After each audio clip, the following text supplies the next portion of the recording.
अस्सलाम वालेकुम दोस्तों, मैं आपको परफेक्ट वेब सॉल्यूशंस की तरफ से जावास्क्रिप्ट मिनी ट्यूटोरियल सीरीज के पार्ट 12 में खुशामदीद कहता हूं। दोस्तों, मेरा नाम इमरान कासिम है और आज के इस जावास्क्रिप्ट मिनी ट्यूटोरियल सीरीज में हम देखेंगे एरो फंक्शंस क्या होते हैं और उनको कैसे यूज किया जाता है और उनको क्यों इंट्रोड्यूस कराया गया ES6 में। तो दोस्तों, इससे पहले कि मैं अपने इस वीडियो ट्यूटोरियल को स्टार्ट करूं, मैं आपसे रिक्वेस्ट करूंगा कि अगर आपने अभी तक हमारे चैनल को सब्सक्राइब नहीं किया तो काइंडली इसको सब्सक्राइब जरूर कर लें और साथ में मौजूद जो बेल का नोटिफिकेशन आइकन है उसको प्रेस करना मत भूलिएगा, ताकि आपको हमारी आने वाली हर नई वीडियो या सीरीज की नोटिफिकेशंस मिलती रहे और आप उनसे अप टू डेट रह सकें। Thank you very much. तो चलिए शुरू करते हैं इस वीडियो ट्यूटोरियल को।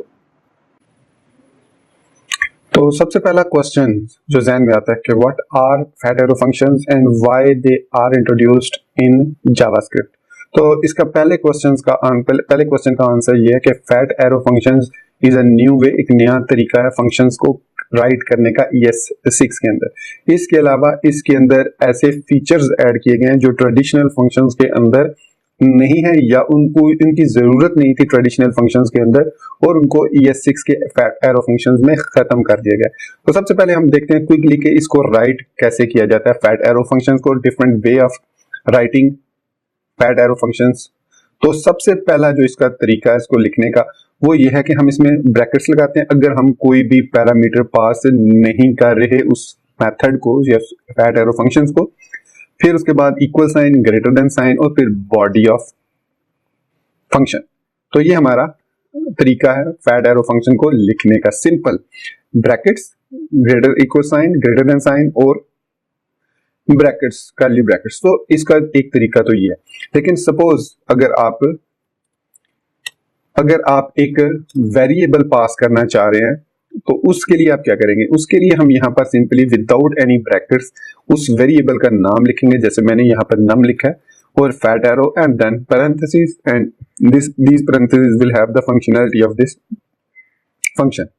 अब अगर एक से ज्यादा आर्ग्यूमेंट्स, हमें दो या दो से ज्यादा आर्ग्यूमेंट्स पास करने हैं तो उस सूरत में हम ब्रैकेट्स यूज करेंगे और इधर n1, n2, n3, n4 up to n आप जितने भी पैरामीटर्स देना चाहें दे सकते हैं, और फिर इसके बाद फैट एरो का इक्वल साइन और ग्रेटर देन साइन, फिर बॉडी ऑफ फंक्शन। तो यहाँ पर ये तरीका। इसके अलावा हम इसमें ऑब्जेक्ट को डिस्ट्रक्चर भी कर सकते हैं। उसका तरीका ये कि यहाँ पर अगर हम दो वेरिएबल n और m पास कर रहे हैं दो एक ऑब्जेक्ट में, तो उनको हम डीकंस्ट्रक्ट कर सकते हैं इस तरीके से। फिर उस पर जो भी प्रोसेस हम परफॉर्म करना चाहें वो यहाँ पर कर्ली ब्रैकेट्स के अंदर परफॉर्म कर सकते हैं। So these are the different ways to write fat arrow function, और इनको इंट्रोड्यूस इसलिए कराया गया ताकि हम प्योर फंक्शंस की फीचर्स को यूज कर सकें। जो फंक्शन ट्रेडिशनल जावास्क्रिप्ट में जिसको हम फंक्शंस के साथ लिखते हैं वो बेसिकली एक ऑब्जेक्ट भी एक ऑब्जेक्ट की सूरत में क्रिएट होता है, और उस ऑब्जेक्ट को हम एक न्यू ऑब्जेक्ट में क्रिएट करके उसकी वैल्यूज को अपनी मर्जी से मैनिपुलेट भी कर सकते हैं। तो ये था how to write and what are ES6 fat arrow functions and how to write them. तो चलिए अब हम कुछ प्रैक्टिकल एग्जांपल्स करके देखते हैं फैट एरो फंक्शंस की कि कैसे हम इनको यूज करते हैं रियल एग्जांपल में। तो सपोज हम दो नंबरों को ऐड करना चाह रहे हैं, तो यहाँ पर हम लिखेंगे let sum is equal to brackets और यहाँ पर लिख देंगे 5 + 5। आई नो कि ये एक स्टैटिक है, मतलब इसमें मैंने कोई यूज नहीं की वेरिएबल वगैरह, लेकिन ये सिर्फ आपको समझाने के लिए। तो यहाँ पर console.log हम अब इसको एज एन ऑब्जेक्ट कॉल नहीं कर सकते बल्कि एज अ मेथड कॉल करेंगे। तो सेव करेंगे तो हमारे पास आंसर 10 आ जाएगा। आपने यहाँ पास कंसोल में देख सकते हैं 10 आंसर। तो यहाँ पर अगर हम इसको पैरामीटर पास करना चाहें, सपोज हम कोई भी इसको नंबर दें उसमें 5 ऐड करना चाह रहे हैं, तो यहाँ पर मैं लिख सकता हूँ नम और उस नम में +5 कर सकता हूँ इस तरीके से। फिर यहाँ पर हमें 5 पास करना होगा एज एन आर्ग्यूमेंट, तो यहाँ पर हमारे पास अगेन 10 आंसर आ गया। तो ये है इसका shorter way to write ES6 function. अगर हम इसी को लॉन्गर वे में लिखना चाहें तो यहाँ पर कर्ली ब्रैकेट लगा देंगे और यहाँ पर इस कर्ली ब्रैकेट को क्लोज कर देंगे।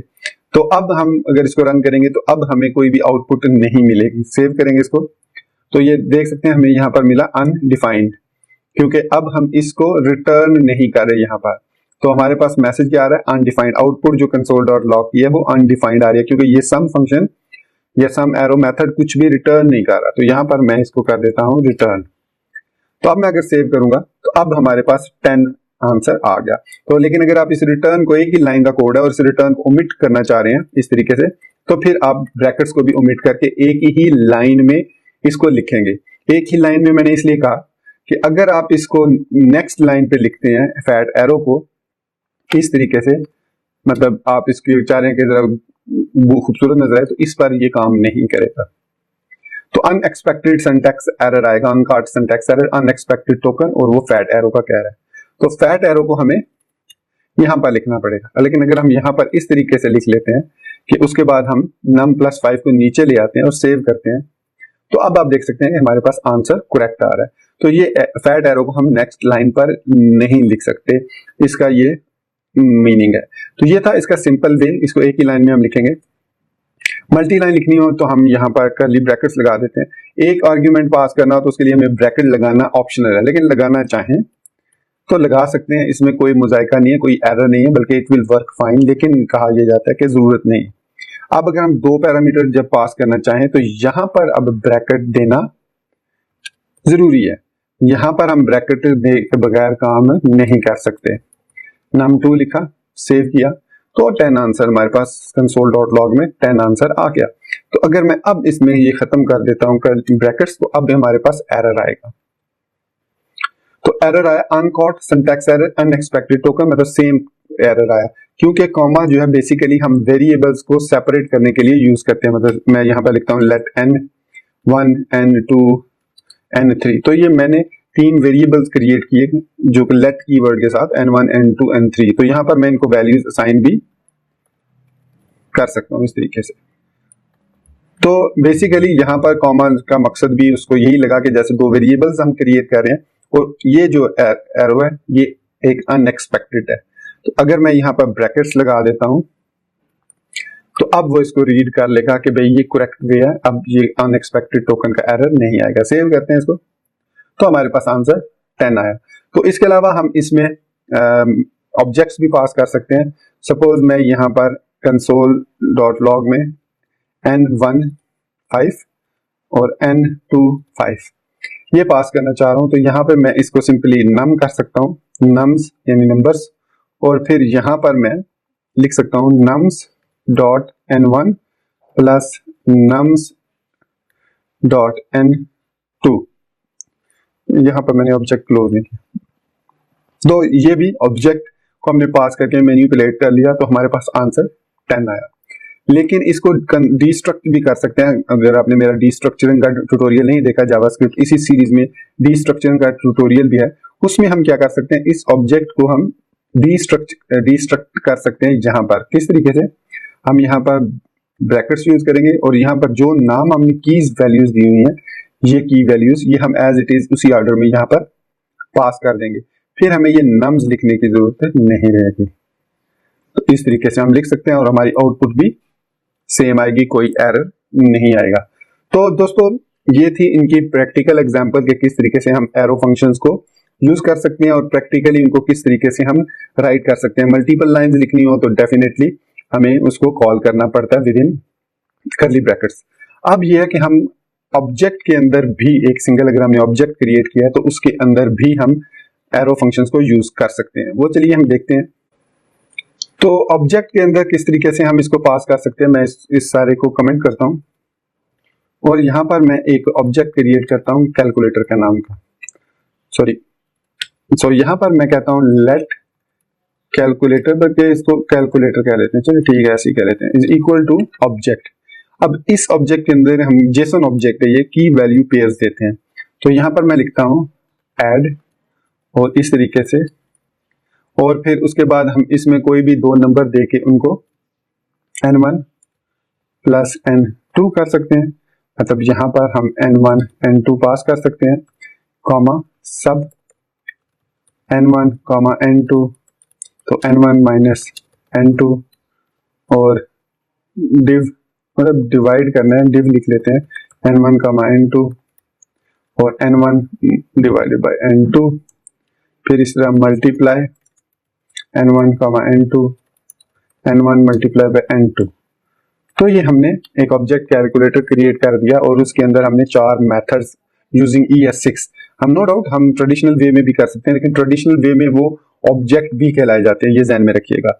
तो यहाँ पर अब हम लिख सकते हैं कैलकुलेटर डॉट एड 5,5 और इसको कंसोल डॉट लॉग में हम शो कर देते हैं, तो हमारे पास आंसर डेफिनेटली 10 आएगा। ठीक है, यहाँ पर 10 आया। अब यहाँ पर हम ऐड के बजाय सब कर देते हैं तो 0 आ जाएगा। अगर हम डिव कर देते हैं तो 1 आएगा, अगर हम मल्टीप्लाई कर देते हैं तो 25 आएगा। ये आप स्क्रीनशॉट्स ये इसमें कंसोल में देख सकते हैं।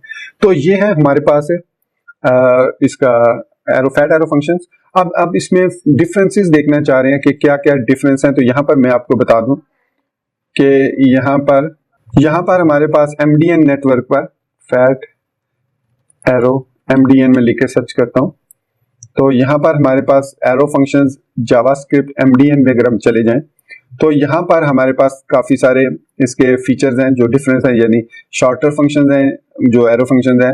उसके अलावा इसमें सेपरेट दिस ऑपरेटर यूज नहीं किया जाता, क्योंकि दिस ऑपरेटर कंस्ट्रक्टर के अंदर यूज होता है जो हम फंक्शन के थ्रू क्रिएट करते हैं।